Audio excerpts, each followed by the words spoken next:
Shalom, selamat hari Minggu Bapak Ibu dan Saudara-saudari terkasih dalam Tuhan Yesus Kristus. Walaupun kita hanya beribadah di rumah, mari kita tetap bersuka cita, tetap bersemangat, dan terus bersyukur bersama keluarga kita di rumah. Tapi jangan lupa untuk menjaga jarak, menggunakan masker, dan menjaga kebersihan diri agar kita tetap sehat.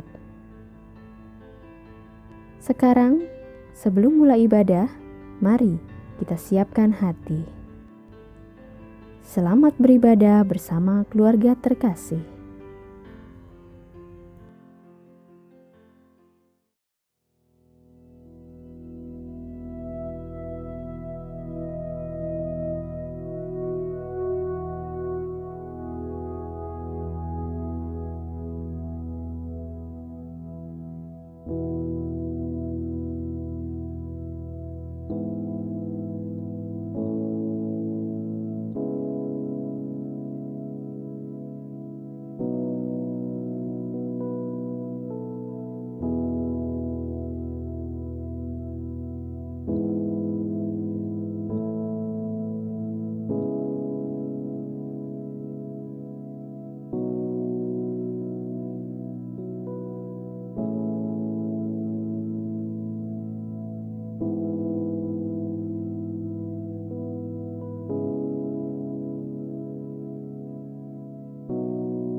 Mulia namanya,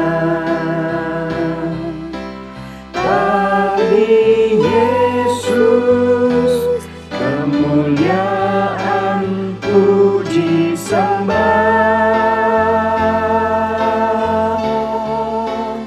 Oh mulia kekuasaannya, memberi berkat bagi jemaat, bersyukurlah.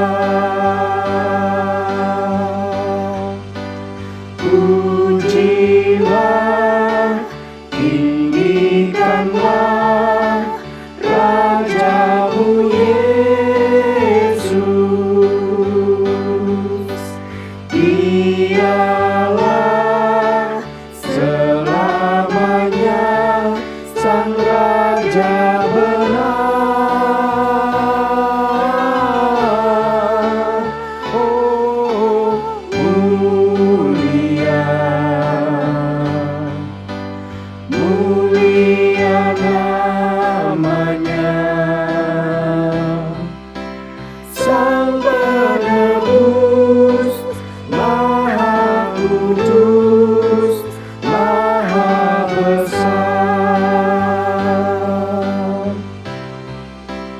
Sang Penebus, Maha Kudus, Maha Besar.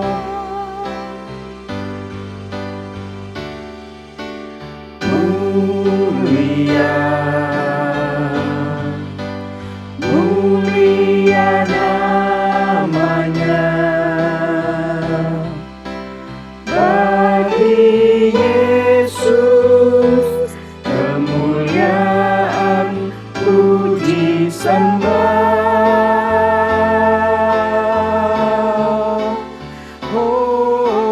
mulia kekuasaannya, memberi berkat bagi jemaat, bersyukurlah.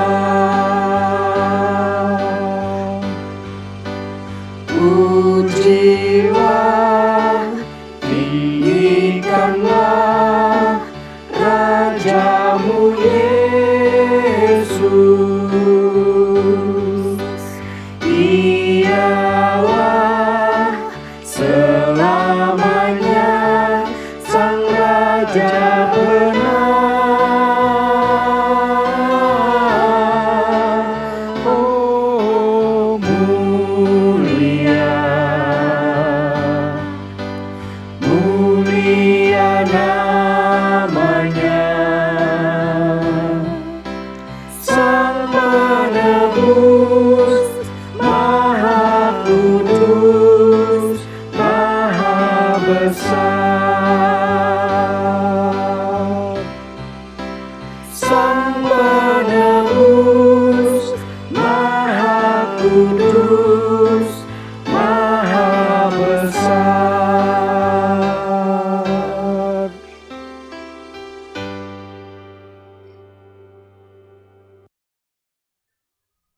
Bapak, Ibu, saudara-saudara, serta semua anak-anak sidang jemaat yang dikasihi Tuhan Yesus Kristus, pertolongan kita dalam ibadah ini adalah di dalam nama Tuhan yang menjadikan langit dan bumi.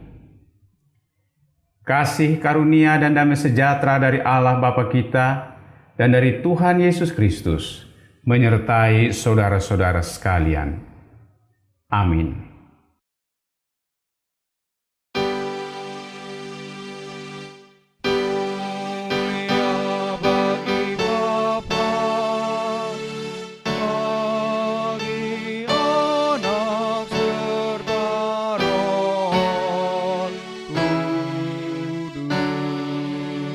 Dari permulaannya, sekarang dan akan jadi selama-lamanya. Amin.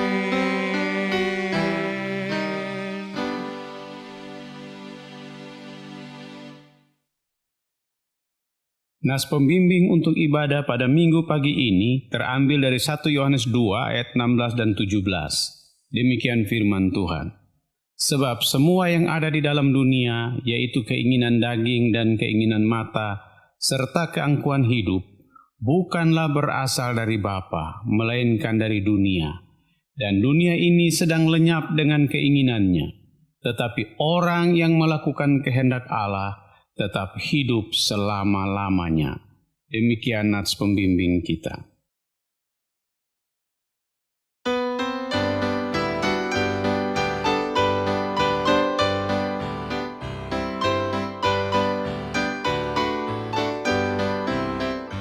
Hidupku berubah ajaiblah kuasanya, sejak ku terima Yesus.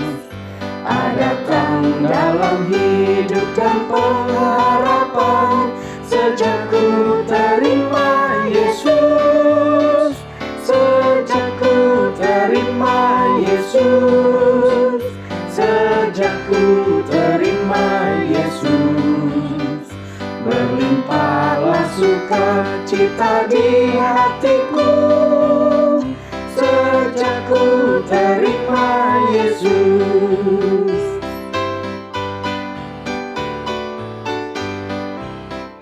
Sekarang ku hidup dengan pengharapan, sejak ku terima Yesus.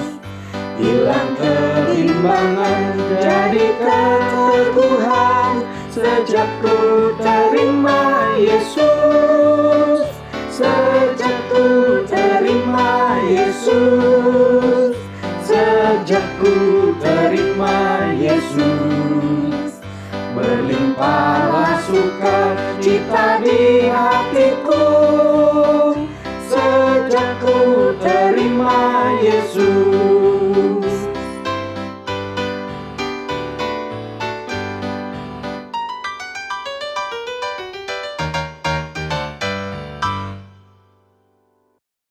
Mazmur 1 ayat 1-6.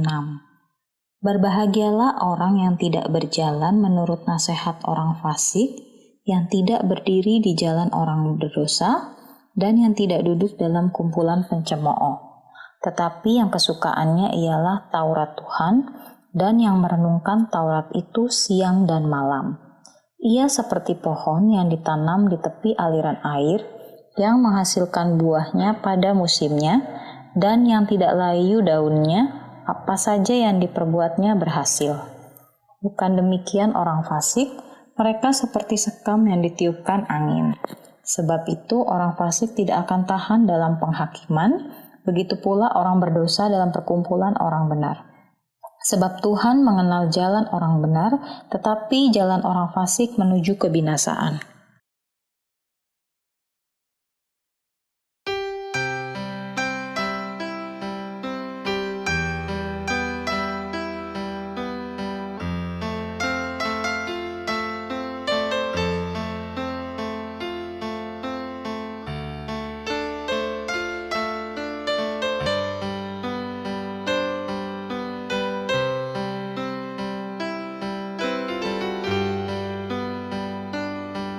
Engkau ada bersamaku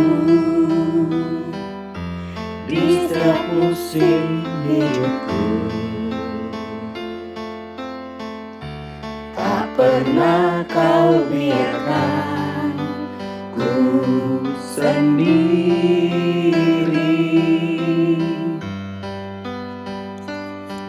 Kekuatan di jiwaku adalah bersamamu. Tak pernah ku ragukan kasih-Mu. Bersamamu Bapa, ku lewati semua perkenananmu yang teguhkan hatiku.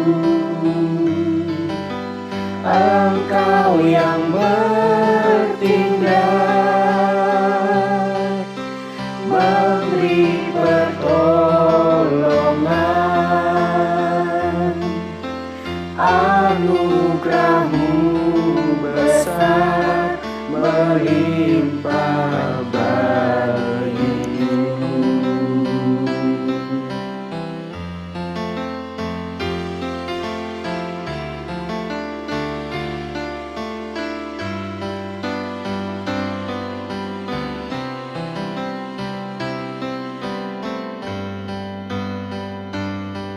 Engkau ada bersamaku di setiap musim hidupku. Tak pernah kau biarkan ku sendiri. Kekuatan di jiwaku adalah bersamamu. Tak pernah ku ragukan kasih-Mu.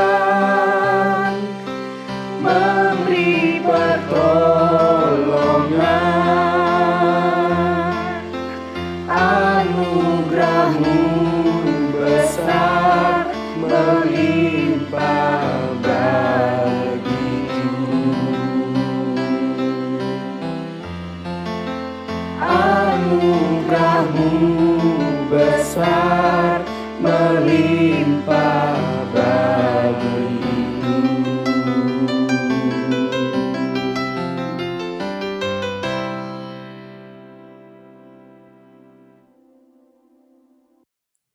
Mari kita bersatu dalam doa. Bapa kami yang ada di surga, Engkau yang Maha Kasih dan Maha Murah. Kami bersyukur kami masih dapat beribadah bersama-sama dengan keluarga kami hari ini. Kami masih diberi kesehatan pada hari ini di tengah pandemi di negeri kami ini ya Tuhan. Berkat-Mu yang melimpah ruah dalam kehidupan kami, Engkau yang tidak pernah jemu menjawab doa dan kerinduan kami, dan tidak pernah terlambat sedikit pun menolong kami. Namun kami masih sering berbuat jahat terhadap Engkau dan mendukakan hati-Mu. Kami selalu melanggar hukum-hukum yang Kau tetapkan untuk kebaikan kami. Kami juga acap kali mengabaikan petunjuk dan bimbingan Roh Kudus. Ya Tuhan, kasihanilah kami orang yang berdosa ini. Ya Tuhan, Allah sumber berkat dan sumber kebahagiaan kami, ampunilah segala pelanggaran kami, dan baharilah kembali hidup kami ya Tuhan. Dan kami percaya penyertaan-Mu menyertai kehidupan kami selama-lamanya. Inilah doa kami ya Tuhan, hanya di dalam nama Tuhan Yesus Kristus, Juru Selamat kami yang hidup. Amin.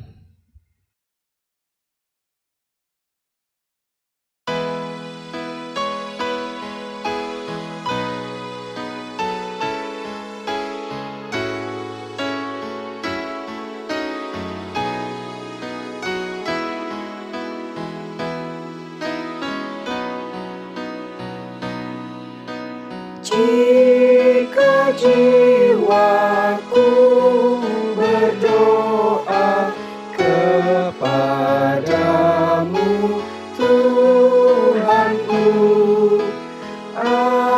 ajarlah terima saja pemberian tangan-Mu, dan mengaku seperti Yesus di depan sengsaranya. Jangan kehendak-Ku Bapa, kehendak-Mu jadilah.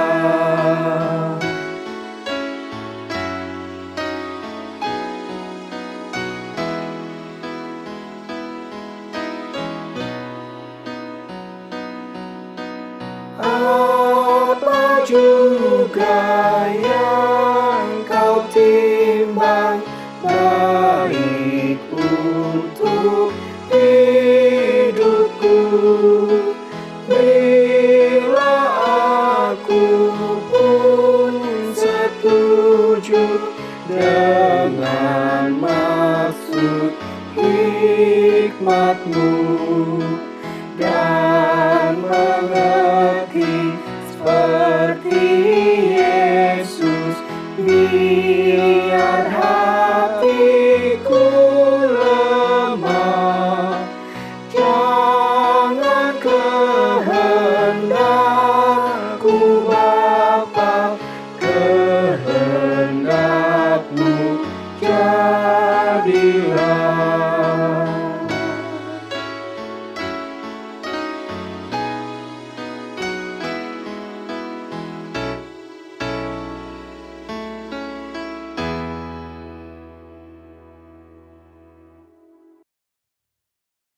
Bapak, Ibu, dan saudara-saudara sekalian, sebelum kita membaca dan merenungkan firman Allah, mari kita berdoa meminta pimpinan Roh Kudus. Kita berdoa. Allah yang kami sembah di dalam nama Tuhan Yesus Kristus, Tuhan dan Juru Selamat kami bersyukur kepada-Mu ya Allah, walaupun kami masih dibatasi oleh pandemi COVID-19, namun lewat teknologi ini kami bisa beribadah bersama-sama, belajar firman Tuhan bersama-sama. Kami berdoa dan kami mohon kiranya Roh Kudus menaungi kami, baik hamba-Mu yang akan menyampaikan sabda-Mu, maupun bersama-sama dengan jemaat di tempat mereka masing-masing. Kiranya Roh Kudus menolong kami, agar kami memusatkan perhatian kami untuk menerima sabda-Mu. Dalam nama Yesus Kristus Tuhan dan Juru Selamat kami berdoa dan mohon pertolongan Bapa di surga. Amin. Pembacaan firman Tuhan pada hari ini terambil dari Roma 12 ayat 1 dan 2. Persembahan yang benar. Karena itu, saudara-saudara, demi kemurahan Allah, aku menasihatkan kamu supaya kamu mempersembahkan tubuhmu sebagai persembahan yang hidup, yang kudus, dan yang berkenan kepada Allah. Itu adalah ibadahmu yang sejati. Janganlah kamu menjadi serupa dengan dunia ini, tetapi berubahlah oleh pembaharuan budimu, sehingga kamu dapat membedakan manakah kehendak Allah, apa yang baik, yang berkenan kepada Allah, dan yang sempurna. Demikianlah pembacaan firman Tuhan. Tuhan Yesus berkata, yang berbahagia ialah mereka yang mendengarkan firman Allah dan yang memeliharanya. Haleluya.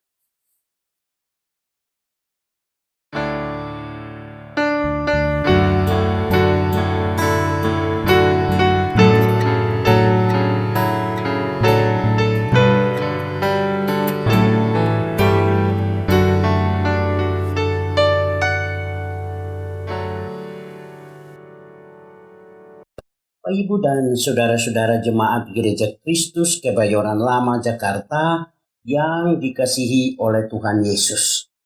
Pertama-tama saya mengucapkan terima kasih kepada pimpinan Gereja Kristus Kebayoran Lama, dalam hal ini Pendeta Diogenes Takalapeta MD bersama dengan majelis gereja yang memberi kesempatan kepada saya untuk berbagi firman Tuhan dengan Bapak Ibu sekalian. Bapak Ibu sekalian, nama saya Pendeta Nimrod Faot.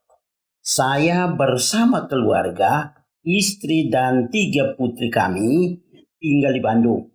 Berhubung saya mengajar di Sekolah Tinggi Alkitab Tiranus, maka kami berdomisili di kampus Tiranus. Bapak Ibu sekalian, ruang gerak kita masih dibatasi oleh pandemi COVID-19. Akan tetapi, kita patut bersyukur karena melalui teknologi yang harus kita akui sebagai berkat Allah, kita dapat berkomunikasi, kita bersama-sama menyanyi memuji Allah, dan juga belajar bersama-sama dari firman Tuhan untuk pertumbuhan iman kita. Pagi ini kita akan berbicara tentang Roma pasal 12 ayat 1 dan 2 dengan tema berani tampil beda. Tema yang luar biasa, menarik walaupun hanya 3 kata. Bapak Ibu sekalian, kita akan bersama-sama belajar dari firman Tuhan yang tadi sudah dibacakan, Roma 12 ayat 1 dan 2. Dengan tema sekali lagi, berani tampil beda. Tema yang indah ini dapat dimaknai, dapat dipahami dari aspek-aspek yang mendasar. Antara lain, Bapak Ibu sekalian, yang pertama, aspek dasarnya berani tampil beda. Yang pertama, merupakan komitmen untuk tetap hidup berbeda dengan dunia. Seperti nas pembimbing 1 Yohanes pasal 2 ayat yang ke-16. Sebab semua yang ada di dalam dunia, yaitu keinginan daging dan keinginan mata serta keangkuhan hidup, bukan berasal dari Bapa melainkan dari dunia. Nah, oleh karena itu tema kita merupakan komitmen untuk tetap hidup berbeda dengan dunia. Aspek dasariah kedua dari tema kita, berani tampil beda, merupakan ikrar kesetiaan kepada Allah atau sebuah janji untuk melawan segala keinginan dunia yang seringkali menggoda kita kapan saja, di mana saja. Aspek dasariah yang ketiga dari berani tampil beda adalah merupakan sebuah keputusan untuk hidup sesuai dengan kehendak Allah. Seperti nas pembimbing, dan dunia ini sedang lenyap dengan keinginannya. Tetapi orang yang melakukan kehendak Allah tetap hidup selama-lamanya. 1 Yohanes 2 ayat 17. Nah, karena untuk hidup selama-lamanya ini, maka kita membutuhkan keputusan untuk hidup sesuai kehendak Allah. Aspek dasariah berani tampil beda yang keempat adalah merupakan sebuah pernyataan berdasarkan pembaharuan pribadi yang alkitabiah, yang dialami oleh setiap orang yang percaya, pribadi, kemudian suami istri, kemudian dengan anak jadi keluarga, dan kemudian jemaat atau gereja dalam arti persekutuan. Nah, Bapak Ibu sekalian, gagasan dasar dari Roma pasal 12 ayat 1 dan 2 adalah hubungan setiap orang yang sudah dibaharui, sudah disucikan, bagaimana membangun hubungannya dengan Allah. Jika seseorang memiliki hubungan yang benar dengan Allah atas dasar hati yang sudah dibaharui, maka ia juga memiliki hubungan yang benar, hubungan yang baik, hubungan yang harmonis dengan orang lain di lingkungan terdekat yang menjadi bagian dari hidupnya. Dalam hal ini keluarga, tetangga, saudara-saudara seiman. Jikalau seorang berkata, aku mengasihi Allah, dan ia membenci saudaranya, maka ia adalah pendusta. 1 Yohanes pasal 4 ayat yang ke-20. Nah, Bapak Ibu sekalian yang dikasihi oleh Tuhan Yesus, Roma pasal 12 ayat 1 dan 2 diawali oleh Rasul Paulus dengan kata karena itu. Kata ini merupakan tanda peralihan dari pembahasan sebelumnya. Ayat 1 dan 2 ini merupakan peralihan dari dua konteks. Pertama, konteks dekat, yaitu berkaitan dengan ajaran atau doktrin keselamatan khusus Israel dalam pasal 11 ayat 25 sampai 27. Kemudian berkaitan juga dengan kemurahan Allah bagi semua orang yang diselamatkan oleh karena kasih dan kemurahan Allah. Pasal 11 ayat 28 sampai 32. Dan kemudian keagungan Allah, kedahsyatan Allah yang luar biasa yang dinyatakan secara puitis oleh Paulus dalam pasal 11 ayat 33 sampai 36. Ayat 33 sampai 36 ini merupakan tampilan teologia dalam bentuk puitis. Nah, kemudian konteks yang kedua disebut sebagai konteks jauh, yaitu pasal 1 sampai dengan pasal 11 tentang arahan atau tentang doktrin. Jadi boleh kita katakan Roma 12 ayat 1 dan 2 merupakan sebuah benang merah, merupakan sebuah titik hubung antara doktrin, antara ajaran dalam pasal 1 sampai 11 dan kehidupan praktis atau etika dalam kehidupan sehari-hari pada pasal 12 sampai dengan pasal yang ke-16.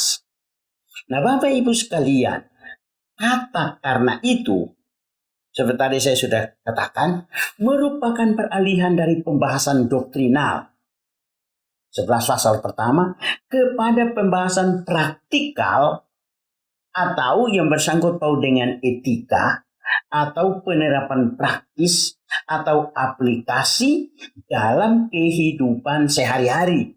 Nah, jadi kalau kita membaca surat Roma terdiri dari dua bagian. Bagian pertama doktrin, ajaran, dan bagian kedua hal praktis. Ini merupakan ciri dari surat-surat Rasul Paulus. Selalu ada dua bagian. Ajaran, doktrin, dan praktika atau etika. Surat Roma bagian pertama, pasal 1-11, intinya bersangkut paut dengan orang berdosa yang dibenarkan hanya oleh iman. Dikatakan dalam pasal 3 ayat 12, sebab tidak seorang pun yang dapat dibenarkan di hadapan Allah oleh karena melakukan hukum Taurat. Karena justru oleh hukum Taurat, orang mengenal dosa. Hukum Taurat menjadi cermin orang mengenal dosa. Dalam pasal 3 ayat yang ke-28, karena kami yakin bahwa manusia dibenarkan karena iman dan bukan karena melakukan hukum Taurat, atau bukan karena perbuatan baik, juga bukan karena rajin ke gereja, sekalipun rajin ke gereja itu perlu. Tetapi beriman baru beribadah, rajin ke gereja itu menjadi penting dan sangat berarti. Nah, kata karena itu bertolak dari pembenaran karena iman, pembaharuan hati, maka bagian pasal 12-16 sebagai aplikasi yang menegaskan kepada kita sekalian Bapak Ibu bahwa kehidupan Kristen tidak semata-mata terdiri dari asas atau ajaran atau doktrin. Kehidupan Kristen dari doktrin harus diwujudkan dalam kehidupan sehari-hari, dalam kehidupan praktis, di tengah-tengah masyarakat, di lingkungan terdekat, sehingga mereka pun dapat menikmati iman Kristen dalam Yesus Kristus. Dengan kata lain, kekristenan Alkitabiah adalah kekristenan yang dipraktikkan, diwujud nyatakan dalam kehidupan sehari-hari dan dapat dinikmati oleh lingkungan. Dengan kata lain, kekristenan hidup di dalam Yesus bukan untuk kalangan sendiri. Nah, berani tampil beda berdasarkan Roma 12 ayat 1 dan 2, sesungguhnya intinya berkaitan dengan hubungan. Hubungan siapa? Hubungan setiap pengikut Kristus dengan Allah. Nah, oleh karena itu maka nasihat dalam pasal 12 ayat 1 dan 2 diberikan kepada kita bersangkut paut dengan 3 hal. Meliputi 3 hal yang dapat kita terapkan dalam kehidupan kekristenan kita, dalam rumah tangga, dan dalam kehidupan sehari-hari. 3 hal yang dimaksud dalam nasihat di pasal 1, pasal 12 ayat 1 dan 2 bersangkut paut dengan 1 pentingnya nasihat itu. Nanti akan kita lihat apa pentingnya. Yang kedua, dasar nasihat. Jadi nasihat itu ada dasarnya. Dan yang ketiga, isi dari nasihat itu. Pentingnya nasihat. Pentingnya nasihat dalam Roma 12 ayat 1 dan 2 ditunjukkan, diperlihatkan melalui kata saudara-saudara. Sapaan, sebutan saudara-saudara dalam Alkitab biasanya digunakan pertama untuk sapaan biasa. Yang kedua digunakan untuk ajakan. Yang ketiga digunakan untuk perintah. Namun kata saudara-saudara dalam ayat bacaan kita Roma 12 ayat 1 dan 2 digunakan dalam kaitan dengan pembicaraan tentang hal yang penting. Ini dipakai juga dalam pasal 10 ayat yang ke-1, pasal 11 ayat 25, pasal 12 ayat 1 dan pasal 15 ayat 30. Kata saudara-saudara diterjemahkan dari bahasa Yunani yang artinya Bapak Ibu sekalian menekankan bahwa nasihat yang disampaikan itu sangat penting. Mengapa sangat penting? Karena berkaitan dengan pembaharuan hidup, berkaitan dengan keselamatan, berkaitan dengan penyerahan diri yang disebut sebagai ibadah yang sejati. Yang kedua, dasar nasihat. Apa dasar nasihat Paulus dalam Roma 12 ayat 1 dan 2? Dikatakan di sana, demi kemurahan Allah. Kata demi kemurahan Allah merupakan ciri khas nasihat Kristiani. Nasihat ini diberikan oleh orang yang sudah dibaharui hatinya kepada sesama saudara seiman atau kepada jemaat yang juga adalah orang-orang yang telah dibaharui. Rasul Paulus walaupun terkenal, walaupun berhasil, tapi dia memberikan nasihat bukan atas dasar kehebatannya, bukan atas dasar kerasulannya, melainkan nasihat ini diberikan berdasarkan kemurahan Allah, berdasarkan anugerah Allah. Bapak Ibu sekalian, dasar ini hendaknya menjadi dasar bagi kita juga dalam kehidupan sehari-hari, dalam memberikan nasihat satu dengan yang lain. Kita saling menasehati karena anugerah Allah, bukan karena kehebatan, bukan karena usia, bukan karena pengalaman dan sebagainya. Nasihat yang berdasarkan kemurahan Allah berarti pula nasihat yang dikuasai, diwarnai oleh kasih Allah. Kalau nasihatnya diwarnai, dikuasai oleh kasih Allah, maka mimik kita, gaya kita, tutur kata kita, bahasa tubuh kita ketika kita menyampaikan nasihat itu ikut mewarnainya karena disampaikan dalam kasih, bukan dalam emosi, bukan dalam amarah. Yang ketiga, isi nasihat. Isi nasihat dalam Roma 12 ayat 1 dan 2 terdiri dari 2 poin. Yang poin pertama adalah perintah. Mempersembahkan tubuhmu kepada Allah, bukan tubuh orang lain. Dalam perjanjian lama, orang Yahudi biasanya mempersembahkan korban binatang. Binatangnya tidak bercacat, tidak bercela, mesti yang terbaik. Tetapi dalam perjanjian baru, orang percaya tidak disuruh mempersembahkan binatang seperti ibadah perjanjian lama. Tapi kita disuruh, diperintahkan mempersembahkan tubuh. Kenapa Bapak Ibu sekalian? Ini merupakan penghargaan kekristenan yang luar biasa terhadap tubuh sebagai bait Allah, sebagai rumah Allah. Dalam 1 Korintus 3 ayat 16-17. Rasul Paulus menulis pada jemaat mengingatkan bahwa tubuh mereka adalah bait Roh Kudus. Maka kalau orang merusak tubuhnya, akan diminta pertanggungjawaban. Dalam pasal 6 ayat 19 sampai ayat yang ke-20. Rasul Paulus katakan kepada jemaat di Korintus, tidak tahukah kamu bahwa tubuhmu adalah bait Roh Kudus? Bahwa kamu bukan milik kamu, tapi kamu adalah milik Allah. Itu sebabnya harus dipersembahkan kepada Allah. Ayat 20, muliakanlah Allah dengan tubuhmu.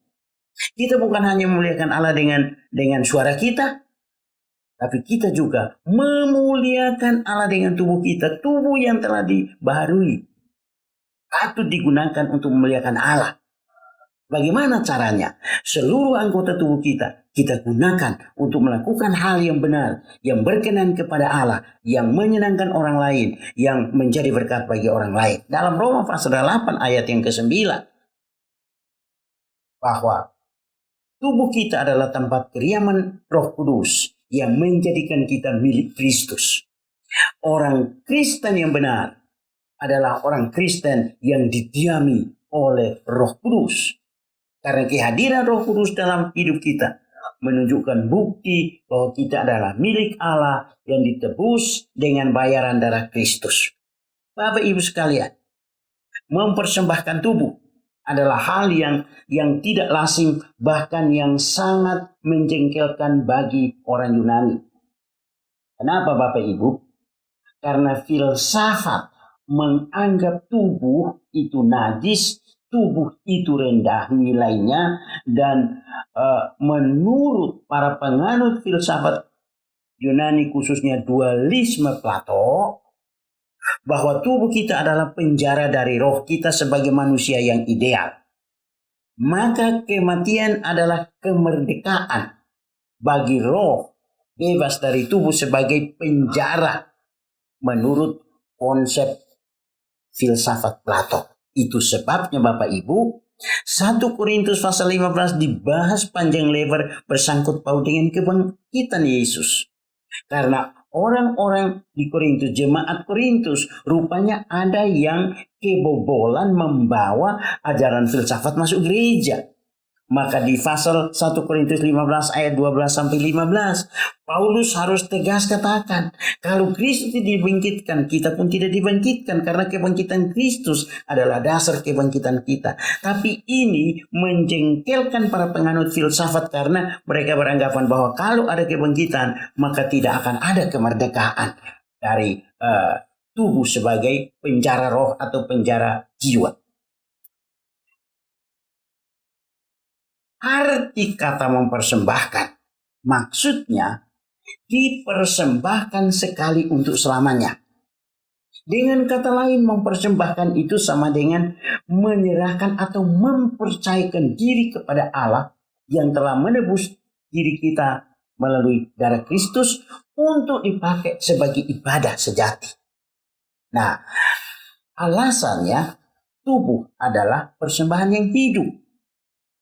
Tubuh adalah persembahan yang kudus karena telah dikuduskan oleh darah Kristus. Dan berkenan, kata berkenan itu maksudnya menyenangkan hati Allah, atau dengan kata lain disukai oleh Allah sebagai ibadah sejati.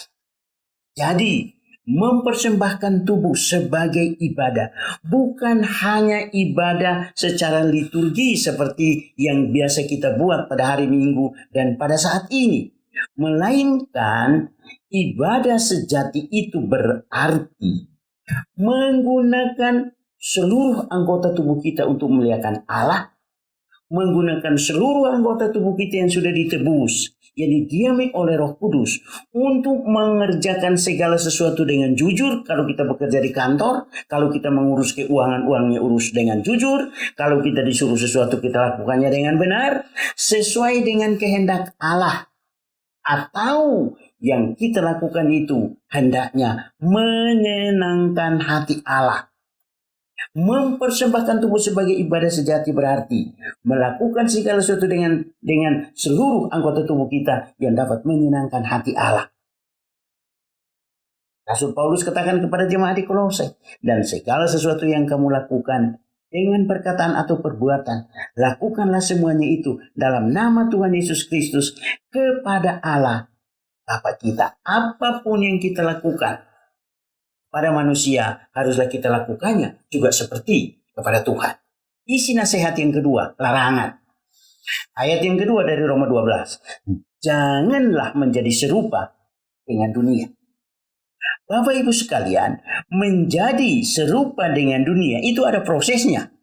Bagaimana prosesnya? Pertama diawali dengan persahabatan. Bersahabat dengan dunia. Bersahabat dengan kebiasaan-kebiasaan yang mendukakan hati Allah. Yakobus menulis, tidak tahukah kamu bahwa persahabatan dengan dunia adalah permusuhan dengan Allah? Jadi barang siapa hendak menjadi sahabat dunia ini, ia menjadikan dirinya musuh Allah. Yakobus 4 ayat 4. Selanjutnya, proses kedua untuk menjadi serupa dengan dunia adalah mengasihi dunia. Rasul Yohanes menulis 1 Yohanes 2 ayat 15. Jangan kamu mengasihi dunia dan apa yang ada di dalamnya. Jikalau orang mengasihi dunia, maka kasih Bapa tidak ada dalam orang itu, sekalipun rajin ke gereja, sekalipun banyak berbuat untuk gereja. Latar belakang larangan. Kenapa dilarang. Latar belakangnya menandaskan bahwa ternyata di antara anggota jemaat Roma masih ada yang tetap serupa dengan dunia. Masih menginginkan hal-hal dunia, masih melakukan perbuatan-perbuatan dunia. Karakternya masih karakter dunia, masih karakter lama. Pergaulannya masih pergaulan duniawi. Kebiasaan-kebiasaan duniawi masih dipraktikkan. Sayang, sudah lama jadi anggota gereja, masih jajan juga hal-hal yang duniawi. Inti larangan. Inti larangan. Itu yang pertama adalah berhentilah menjadi serupa dengan dunia. Atau tegasnya, bertobatlah, perbaikilah diri.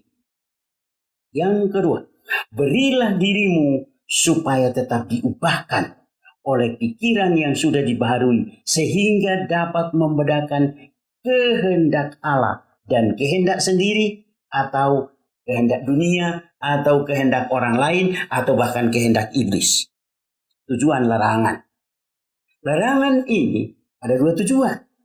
Satu, dapat membedakan kehendak Allah dan kehendak dunia. Dapat membedakan kehendak Allah dan kehendak diri sendiri. Dapat membedakan kehendak Allah dan kehendak orang lain. Kehendak istri, kehendak suami, kehendak anak, kehendak tetangga, dan sebagainya. Yang kedua, tujuan yang kedua, membedakan antara yang baik, yang berkenan kepada Allah, yang sempurna, dengan yang tidak baik, dengan yang duniawi. Intinya Bapak Ibu sekalian, supaya orang percaya tetap memiliki relasi yang benar, relasi yang harmonis, relasi yang terus-menerus berlangsung selamanya dengan Allah, dan dapat berdampak bagi sesama, bagi anggota keluarga. Saya akan tutup khotbah ini dengan yang pertama. Emma berani tampil beda, mengingatkan kita bahwa kekristenan meliputi ajaran, doktrin, dan etika atau penerapan praktis. Kekristenan yang dibangun di atas dasar yang benar. Kekristenan yang dibangun di atas ajaran yang alkitabiah akan menghasilkan etika alkitabiah, akan menghasilkan perbuatan-perbuatan yang menjadi berkat bagi sesama. Yang kedua, tema yang didasarkan pada Roma 12 ayat 1 dan 2 menasihati kita untuk satu, mempersembahkan tubuh kepada Allah dengan menyerahkan seluruh anggota tubuh kita, melakukan segala sesuatu dengan benar dalam kehidupan sehari-hari, di tempat kita kerja, di rumah tangga, di mana kita tinggal, sebagai untayan ibadah kepadanya. Jadi ibadah itu bukan hanya hari Minggu. Kadang-kadang kita mengucapkan selamat beribadah itu baru hari Minggu. Padahal sebenarnya dari hari Senin sampai hari Minggu itu tiap hari ibadah. Ibadah bukan secara liturgis, tetapi ibadah dalam kehidupan praktis. Ibadah melalui perbuatan.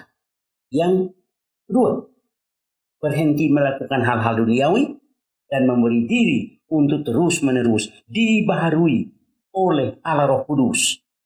Lalu yang terakhir, berjuang agar terus berani tampil beda dimanapun, kapanpun, apapun resikonya, sebagai orang-orang yang sudah dibaharui, yang didiami oleh Roh Kudus untuk selama-lamanya.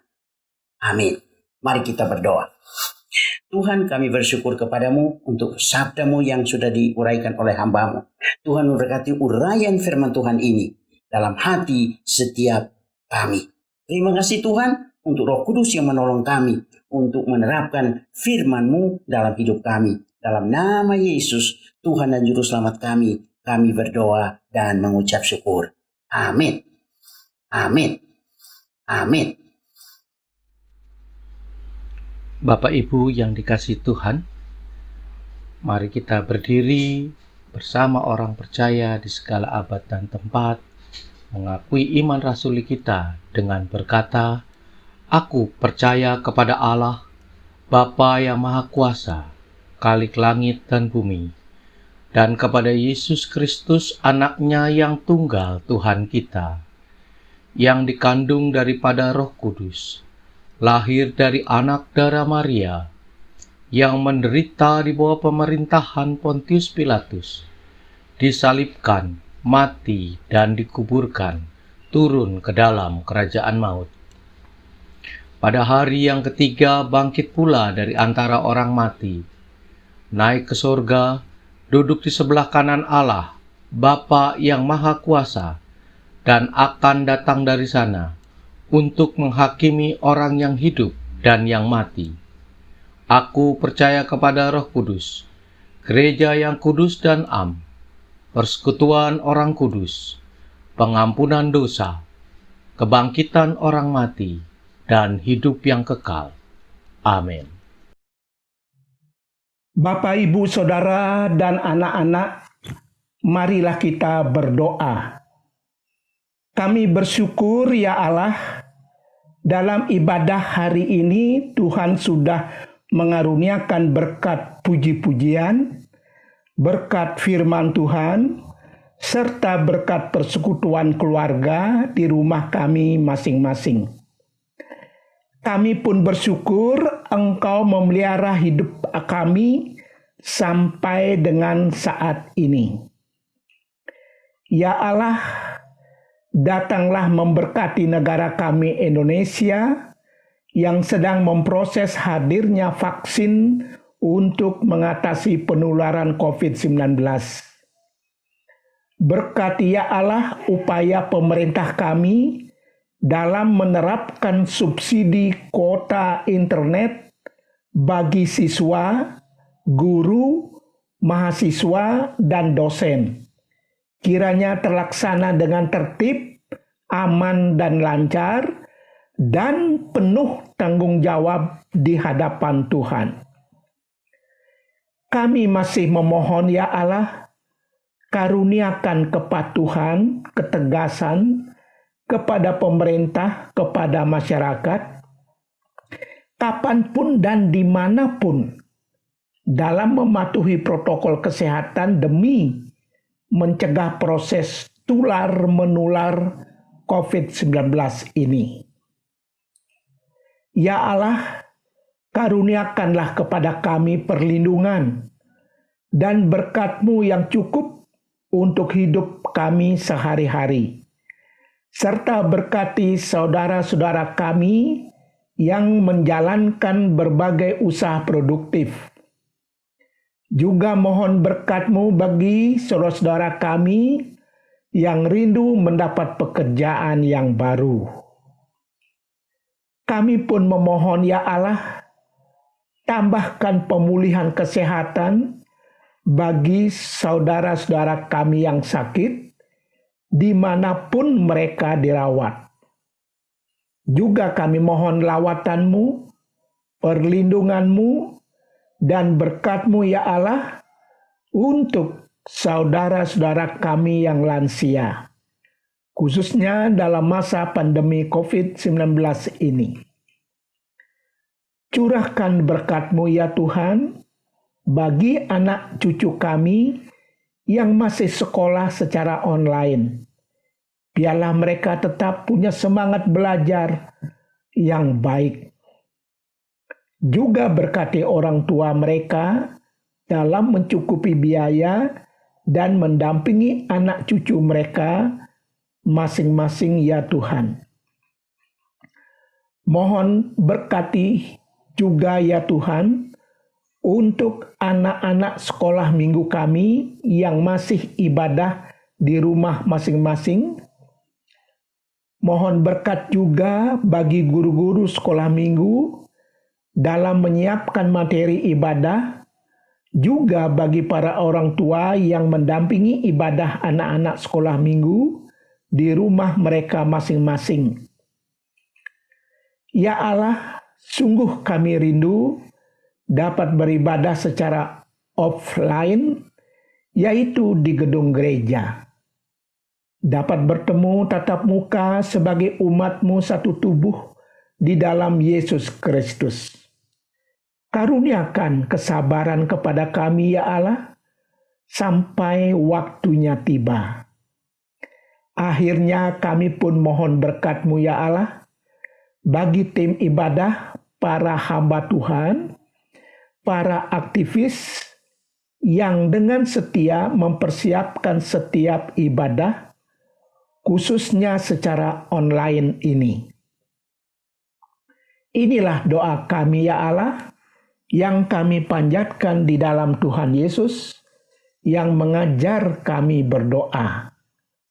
Bapa kami yang di surga, dikuduskanlah nama-Mu, datanglah kerajaan-Mu, jadilah kehendak-Mu di bumi seperti di surga.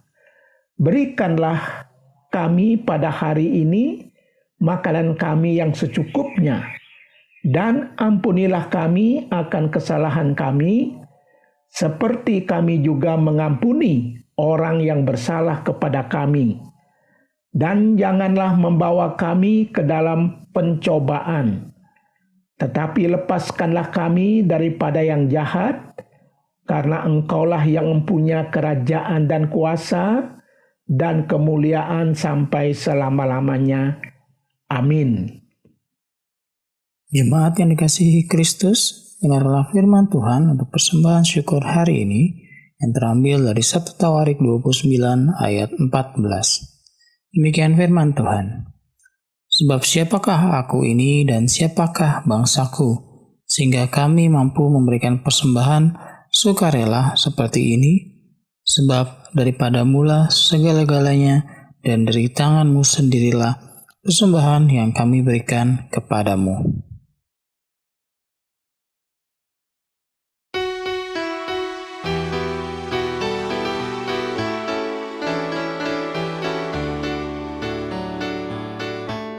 Apalah arti ibadahmu kepada Tuhan, bila tiada rela sujud dan syukur? Apalah arti ibadahmu kepada Tuhan, bila tiada hati tulus dan syukur? Ibadah sejati jadikanlah persembahan, ibadah sejati kasihilah sesamamu. Ibadah sejati yang berkenan bagi Tuhan, jujur dan tulus, ibadah murni bagi Tuhan.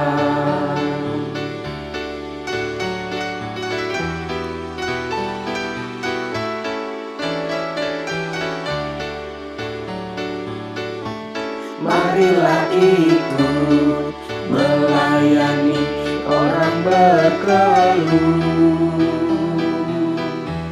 agar iman tetap kuat serta teguh. Itulah tugas pelayanan juga panggilan, persembahan yang berkenan bagi Tuhan. Ibadah sejati jadikanlah persembahan, ibadah sejati kasihilah sesamamu. Ibadah sejati yang berkenan bagi Tuhan, jujur dan tulus, ibadah murni bagi Tuhan. Jujur dan tulus, ibadah murni bagi Tuhan.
Shalom saudara-saudaraku yang terkasih di dalam Tuhan Yesus Kristus, bagaimana kabarnya? Saya yakin dan percaya kita semua telah diberkati melalui firman Tuhan pada hari ini. Marilah kita dengarkan penegasan warta jemaat GKKL selama seminggu ke depan sebagai berikut. Ibadah keluarga atau family altar hari ini Minggu 30 Agustus 2020 pukul 7.30 dilaksanakan di rumah keluarga masing-masing. Liturgi telah kami sampaikan melalui grup WA Keluarga Besar GKKL dan secara online. Ibadah keluarga atau family altar minggu depan, Minggu 6 September 2020 pukul 7.30 tetap dilaksanakan di rumah keluarga masing-masing. Liturgi akan kami sampaikan melalui grup WA Keluarga Besar GKKL dan secara online. Ibadah keluarga atau family altar diperpanjang sampai dengan masa kenormalan baru memungkinkan. Kegiatan rutin ibadah kategorial yaitu pria, wanita, dan usinda, demikian juga pranikah, latihan musik, drama, paduan suara, pelawatan ke rumah-rumah ditiadakan. Dalam hal ini pelawatan dilakukan melalui telepon atau WA saja, kecuali kedukaan. Katekisasi. Untuk kelas katekisasi dilakukan setiap hari Sabtu pukul 15.00 WIB via Zoom meeting. Mohon perhatian para katekumen dan orang tuanya. Persembahan perpuluhan atau PSB dan persembahan syukur dapat ditransfer melalui rekening BNI nomor 0004307880 atas nama Neni Suryani garing Anastasia R. Gigi GKJ Kebayoran Lama atau ke rekening BCA 2481528293 atas nama Neni Suryani, SPD. Majelis dan jemaat mengucapkan terima kasih atas pelayanan Pendeta Dr. Nimrod Fawad MTH, yaitu dari SDT Tiranus Bandung yang telah menyampaikan firman Tuhan pada hari ini, penatua yang telah ambil bagian, pemusik oleh tim musik ibadah online, BPJ oleh Ibu Disa Manafe, Saudari Risa dan Saudari Jonathan, pembaca Alkitab yaitu Saudari Ria, Bapak dan Ibu Brio Irianto, multimedia oleh tim ibadah online. Kiranya Tuhan Yesus memberkati pelayanan Bapak, Ibu, Saudara, dan Saudari sekalian. Majelis dan jemaat mengucapkan selamat ulang tahun kepada jemaat yang berulang tahun minggu ini, 24 Agustus sampai 30 Agustus 2020, yaitu Ibu Ida Mastasari Simanjuntak, Saudara Benito Abel Perdana, Ibu Reni Rosdiana R. Siburian, Bapak Hendra Kurniawan, dan Bapak Penatua Hotman Simanjuntak. Inilah pesan ulang tahun, peganglah segala sesuatu yang telah engkau dengar daripadaku sebagai contoh ajaran yang sehat, dan lakukanlah itu dalam iman dan kasih dalam Kristus Yesus. Diambil dari 2 Timotius 1 ayat 13. Sekian, terima kasih, Tuhan Yesus memberkati. Saya menjemput semua jemaat berdiri. Jemaat sekalian, pulanglah dengan sukacita dan damai sejahtera Tuhan. Kami pulang dengan penuh sukacita dan damai sejahtera Tuhan. Arahkanlah hatimu senantiasa kepada Tuhan. Kami mengarahkan hati kami senantiasa kepada Tuhan Gembala kami yang baik. Jadilah saksi Tuhan yang setia. Kami siap menjadi saksi-saksinya yang setia.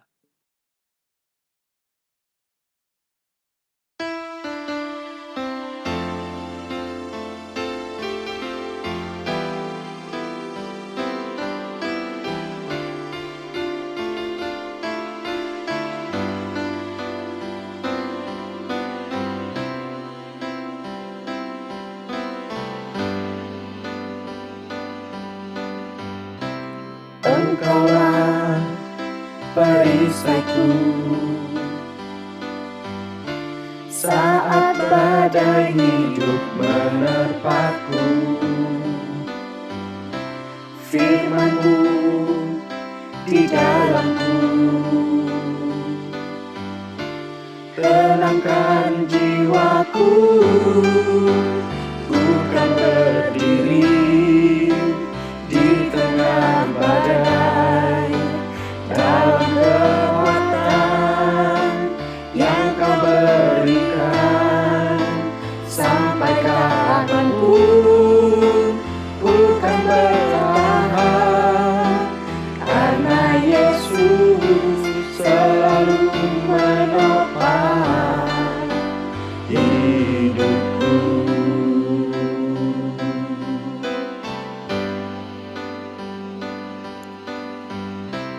Engkaulah perisaiku saat badai hidup menerpaku. Firman-Mu di dalamku, pulihkan hidupku. Ku kan berdiri di tengah badai, dalam kekuatan yang Kau berikan. Sampai kapanpun ku kan bertahan, karena Yesus selalu menopang. Ku kan berdiri di tengah badai, dalam kekuatan yang Kau berikan.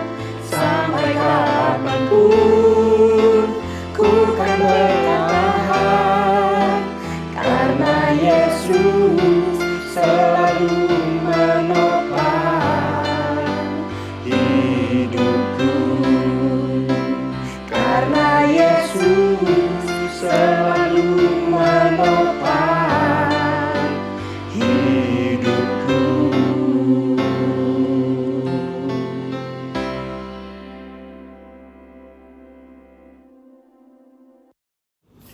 Bapak, Ibu, serta semua anak-anak dan saudara-saudari jemaat Tuhan terkasih.